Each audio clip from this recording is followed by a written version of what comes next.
खुलुमबाय। गिबियावनो नोंथांमोनखौ जनालि बर' रादाबाव बरायग्रोबाय। नोंथांमोननि थाखाय फुंबिलिनि मोननैसो रादाब लानानै फैबावलायबाय। मिजिंथियो नोंथांमोना रादाबखौ जोबजासे खोनासंजोबलांगोन। नखरसेयैनो बुथारनाय जाथाय। बिमा बिफा आरो फिसाज्ला साथामखौबो खास्रि बिस्रियै बुथारदों सोरबा सिनाय मोनि दुथाङा। गलाघाटनि बादुलिपारायाव जानो मोन्दों बे सोमोनांथाव बुथारनाय जाथाया। गलाघाटनि बादुलिपारायाव गावनि न'आवनो थैजों सिग्लाबनानै थैनानै थानाय हालोदाव बोखांनो हादों ककिशोर गगৈ मुंनि सासे 87 बोसोर बैसोनि बैसोगोरा सुबुंखौ। मोनथिना मोननाय बायदिब्ला ककिशोर गगै बिथाङा अरुणाचलाव सावस्रि बिफानाव साख्रि मावनाय सासे गोख्रों मावथिमोन। बिमा बिफा आरो फिसाज्ला फिसाजो, नखराव साब्रै आरो सुखु गोजोननि नखर। फिसाजोखौ तिताबराव हाबा होबाय होनना मोनथिना मोननाय जादों। ककिशोर गगैहा फिसाज्ला आरो बिसिखौ लानानै सुखु गोजोनै संसार जायो। नाथाय बिथांमोननि सुखुयै संसार जानाया दिनै थेर बेथेर जोबस्रांलांजोब्बाय। बेसेबांबा दुखुनांथावना खौरां। बोसोरथामावनो सिरियालै बुथारदों ककिशोर गगैनि फिसाज्ला हिनजाव आरो ककिशोर गगै बिथांखौ। गिबियावनो 2021 मायथाइयाव ककिशोर गगैनि नायल' जाल' सासेल' फिसाज्ला राजु गगैखौ सोरबा सिनाय मोनि दुथाङा बुथारदोंमोन। बिनि उनावनो 2023 मायथाइयावबो ककिशोर गगैनि बिसि रिना गगैखौबो सोरबा दुथाङा न'आवनो बुथारनानै गालाङो। बिसिखौ बुथारनायनि 6 दान उनावनो 2024 मायथाइनि 24 जानुवारि बुधबार खालिबो बिथां ककिशोर गगैखौबो न' सिङावनो मेगन खाथेना सोरबा दुथाङा बुथारनानै गालाङो। नखरैनो बुथारनाय जाथायखौ लानानै सासे मानसियानो बुथारनायनि सन्देह खालामनाय जादों। हाबा जानाय फिसाजो आरो ओनसोलनि रायजो राजाफ्रा। तिताबराव हाबा जाहैनाय फिसाजोआ फोरमायथिनाय बायदिब्ला बिमाखौ थैदोंब्लाबो पुलिस थानायाव एफआइआर होनाय जायाखैमोन। नाथाय 6 दाननि उनावनो बिफायाबो थैबावनायाव साथामखौबो सोरबा दुथाङा बुथारनायनि सन्देहआव गलाघाट पुलिस थानायाव एफआइआर होनाय जायो होनना फोरमायथिदों आरो सम सम बिफाखौ फन हरना खौरां लायोमोन आरो जाथाय जानाय सानखालिबो फिसाजोआ बिफाखौ बार बार फन खालामदोंमोन। नाथाय बिफाया फनखौ रिसिभ खालामाखैमोन होननाबो फोरमायथिबावो। उनाव बिफाया फन रिसिभ खालामैलाय साखाथिनि सुबुंखौ फन हरनानै बिफाखौ न'आव नायहैनो थिनो। जेब्ला साखाथिनि सुबुङा ककिशोर गगैनि न'आव थांनानै नायहैयो अब्लासो जाथाया सोराङाव फैयो। गासै जाथायखौ फिसाजोनो फोरमायहरनायाव फिसाजोआ फैनानै दरजा गुदुंजों नायहरोब्ला बिफानि मेगन थाइनैया खाथेनायमोन आरो ड्रयिं रुमाव थैजों सिग्लाबनानै हायाव थैनानै थानायखौ नुहैयो।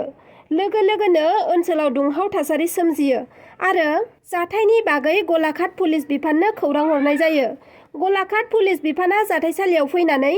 गोथै देहाखौ बोखांफैयो आरो जाथायनि बागै सोंनाय फिननाय लानायखौ जागायो। बोसोरथामनि गेजेरावनो गिबियाव फिसाज्ला, बिनि उनाव बिमा आरो दा बिफा साथामखौबो सिरियाल बुथारनायनि दायनिगिरिखौ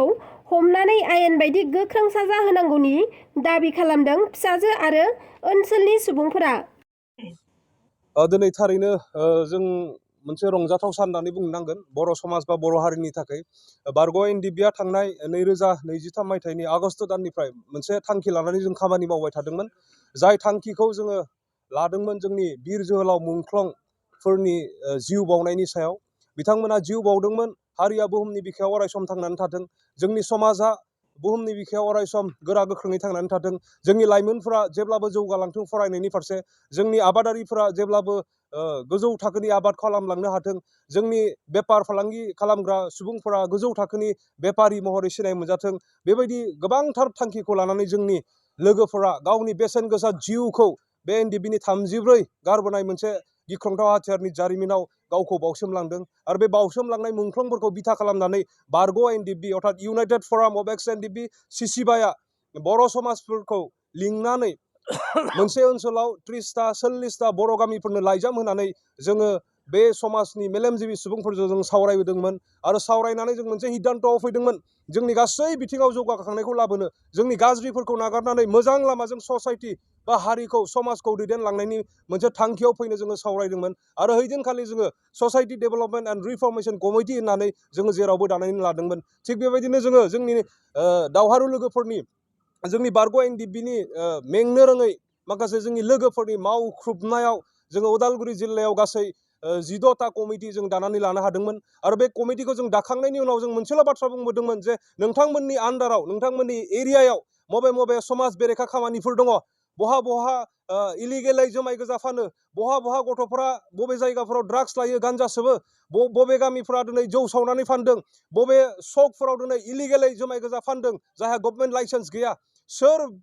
बायदि सुबुङा दिनै ड्राग्सनि फालांगि खालामदों आरो बबे गामियाव माबायदि दिनै ड्राग्स लाग्राफोर दङ बा गान्जा सोबग्रा गथ'फोर दङ बिनि सायाव नोंथांमोना नायबिजिर आरो रिपर्ट कालेक्ट खालाम आरो बेबायदि सम फैगोन जाय समाव जोङो नोंथांमोनखौ खौसेयै लिंथुमनानै जोङो सावरायगोन आरो बे जेंनाफोरखौ जोङो गुवारै सावरायनानै माखासे थांखिफोरखौ लानानै जोंनि बर' समाजफोराव जों हरगोन होननानै जोङो बुंनानै गारबोनाय जादोंमोन आरो थिग बेबायदिनो दिनै 2024 जानुवारि अर्थात गोदान बोसोरनि बे गोदान दानावनो जोङो गथायसे जानो हादों society development and reformation committee जों जायखौ दानानै गारबोदोंमोन 40टा 30टा बर' गामिखौ लानानै अर्थात बे 40टा 30टा बर' गामिनि मेलेमजिबि सुबुंफोरा दे नोंथाङा थांदो SDRCनि आफादगिरि जादों होननानै सायख'नानै जायफोरखौ थिसनहरदों बिबान होदों आरो बेबायदि दानाय बे कमिटिजों जों दिनै फार्स्ट टाइम जों सावरायदों आरो बे सावरायमेला जोंनि गेजेराव मोजाङै रोखोम जालांदों आरो बे सावरायमेलावनो जोङो माखासे थांखिफोरखौ जों लानो हादों जोंनि समाजनि गेजेराव नुजानाय गाज्रि मुगैथाव जेंना जाय जेंनाफोरा दिनै फैबाय थानाय जोंनि भबिष्यतखौ खोमसियै दिन्थिगासिनो दङ बे जेंनाफोरनि सायाव दिनै जोङो बारग' NDB CCBI आरो SDRC ससाइटि डेभेलपमेन्ट एन्ड रिफर्मेशन कमिटिया सावरायलायनानै माखासे थांखियाव फैदों जिहेथु बे कमिटिनि आन्दाराव जोंनि बर' समाजफोरा बोनजानानै दङ बे बोनजानाय बर' समाजनो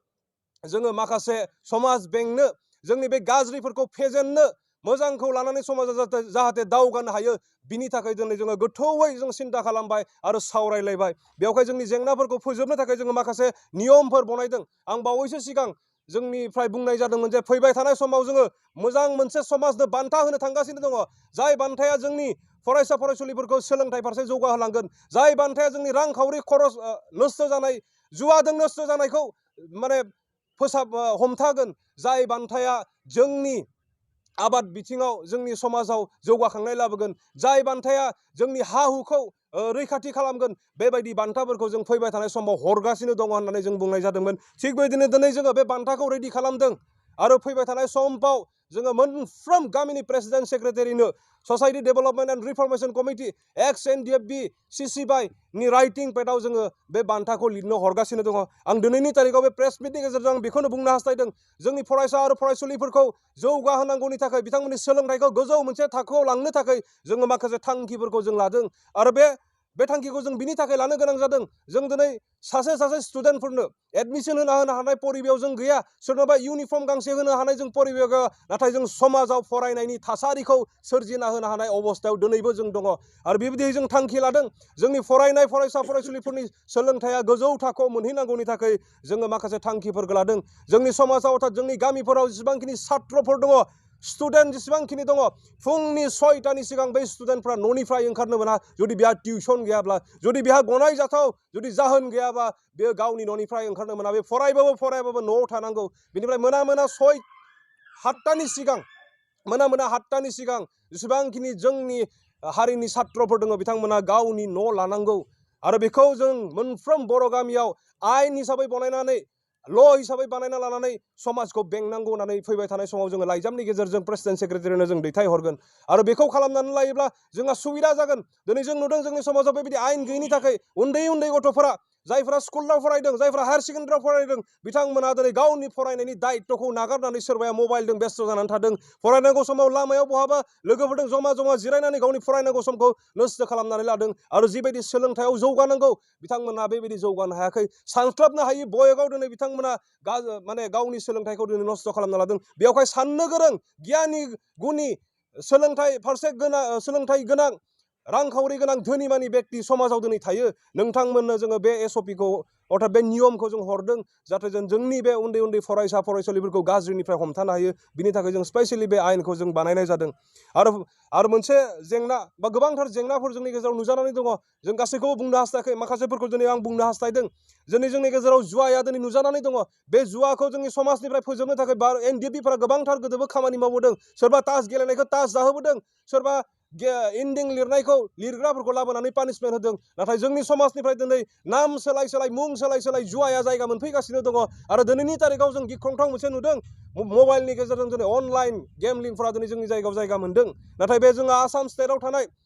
जों आसामनि सिङाव थानायखाय जोंहा खाफाल मोजां गेमलिंआ दिनै जुवाया बेन आसामाव जायफोरा बेजों लोब्बा थायो दिनै बियो आयेननि सायाव दिनै भुगिनांगौ जायो बेयावखाय दिनै जोङो जोंनि समाजनिफ्राय जुवाखौ जोंनिफ्राय गोजान खालामनो थाखाय जोंनि रां नस्थ' जानाय रांखावरिखौ हमथानांगौनि थाखाय जोङो जुवाखौ जोंनि समाज बा जोंनि ओनसोलनिफ्राय फोजोबनो जोङो माखासे थांखि बर' समाजा बेखौ लाथारनांगौ होननानै जों दिनै थांखि खालामदों आरो बे थांखियाबो मोनफ्रोम बर' गामियाव मोनहैगोन नोंथांमोना बेखौ थांखि खालामनानै लानांगौ जे जोंनि गामिनिफ्राय रावबो टिरनि एजेन्ट जानो मोना। दिनैनि रादाबा बेखिनियानोमोन। नोंथांमोना आंनि रादाबखौ जोबजासे खोनासंजोबलांनायनि थाखाय रोजा रोजा साबायखर थाबाय आरो जुदि नोंथांमोना आंनि चेनेलखौ साबस्क्राइब खालामाखैब्ला अन्नानै साबस्क्राइब खालामना लादो लोगोसे लाइक शेयार कमेन्ट खालामनो दाबाव। एसेनोसै, गोजोन्थों।